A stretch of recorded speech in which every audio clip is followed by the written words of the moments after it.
because then they realized the things that they should be doing. Mm-hmm. Because as Mm-hmm. the Black Panther Party said years ago, then they realized that all power belongs to the people. Yeah. Yeah. And until people start realizing that, Mm. then we're in trouble. Mm-hmm. And I Mm-hmm. think you young people, I believe that's what you're trying to do, Oh yeah. is Yeah. to show the people that they have the power. Yes. Yes. Yes. Well, one of the things that we have is solidarity. Um, you have many different people who are fighting and trying to make changes.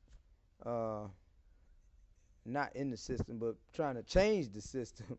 Uh, that are all spread out all throughout the world, and that's where solidarity comes in. That's where creating alliances comes in. Um, we work with different organizations. We work with Brown Berets, which is that was a No, I know about the. Latino I know about. organization. We work with Prisoners of Conscience Committee (POCC), which I mentioned earlier. Their chairman is Chairman Fred Hampton Jr. Um, we work with different street organizations, trying to bring the street organizations together to stop fighting each other and realize who their real enemy is. Many different organizations that we work with, and this is what it's going to take for us to be able to do what we got to do. We got a lot of work to do. A lot of people, when Obama got in, people were like, "Oh yeah, we straight now. We don't have to do nothing." And it's actually just the opposite. Oh, Now, that's a sign of the times. One of the last the end during the end of capitalism and imperialism is neocolonialism, which for those out there who don't know, that's as far white power, or excuse me, that is they power in our skin. So, we just have to be careful, mindful. I'm not saying that for any particular reason. What we do have to do is we have to work, we have to build our institutions. Um, Individuals, we can do things as individuals, but it's not until we have institutions that's when we begin to be taken seriously. That's when we begin to be more serious. So, well, Barack being the president, a lot of people have lost sight that he's not the president of the black people. What do you say about that? that's a good point. That's a good point. Uh, He's in president of the actuality, United States of America. I was just gonna say that and that's something that would take us too long to get into, and that's the reason why it's important that those out there who would like to learn more will contact us, because these things, these subjects, this is not something that you can get overnight. It's something that we couldn't even talk about in one conversation. But it's something that you brought that up though. Well, I brought it up for a particular reason because a lot of young people work with him, mm, and they were of all different hues. But one of the things that they forgot among our people mm, is that he's the president of the United States of America, mm-hmm. which really is a corporation. Yeah, that's what, seven. I think it's Six, six six properties countries: that they own.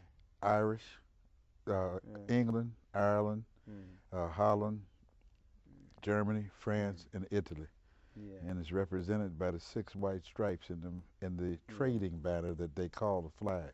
yeah, Because when you go into a courtroom, as you'll probably find out, it has yellow tassels around the edge of the yeah. flag, That's because maritime. that's maritime and a Yeah, military tribunal. exactly. That's what you're going into, not a court, Yeah. but a courtroom. Mm, There's a difference. mm-hmm. Yeah. But Yeah. I'm glad to see young men like yourself, Yeah. Yeah. because I'll Yeah. give you an example. During my time, the free breakfast program that was started, the free health clinics that were started, Mm-hmm. were all started by the Black Panther Party. Yeah. Yeah. Now, the government took Mm. them over Co-opted. Yep. and started having breakfast programs, free lunch programs, Mm-hmm.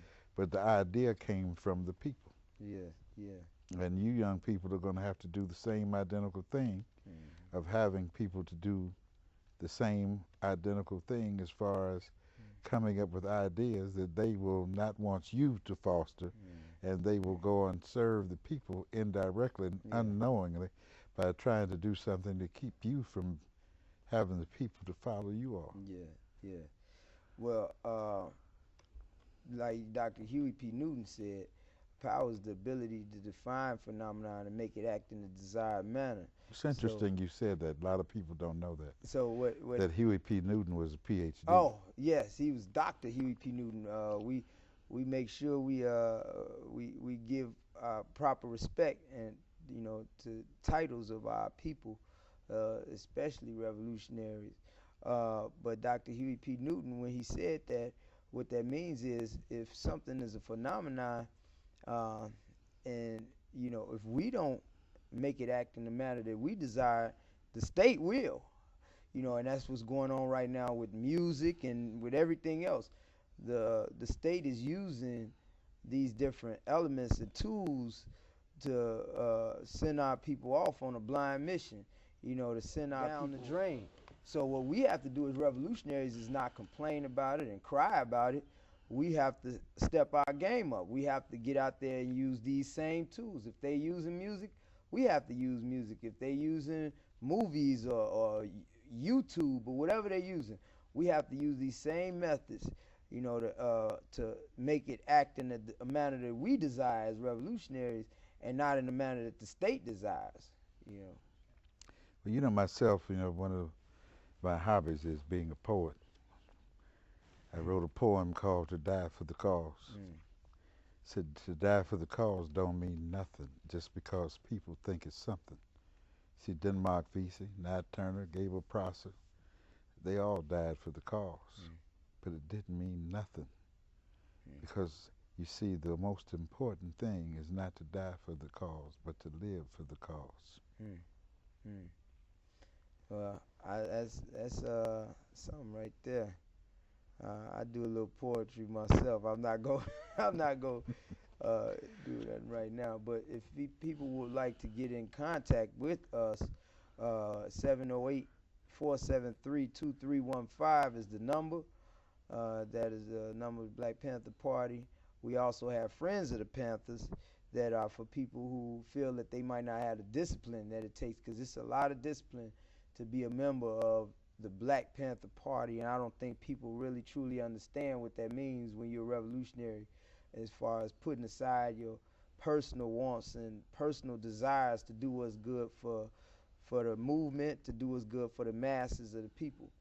So, Well, one of the things that I keep in mind from my youth, having been a participant in many things that people don't know about, and sometimes, as they say, it's not good for people to know everything about you.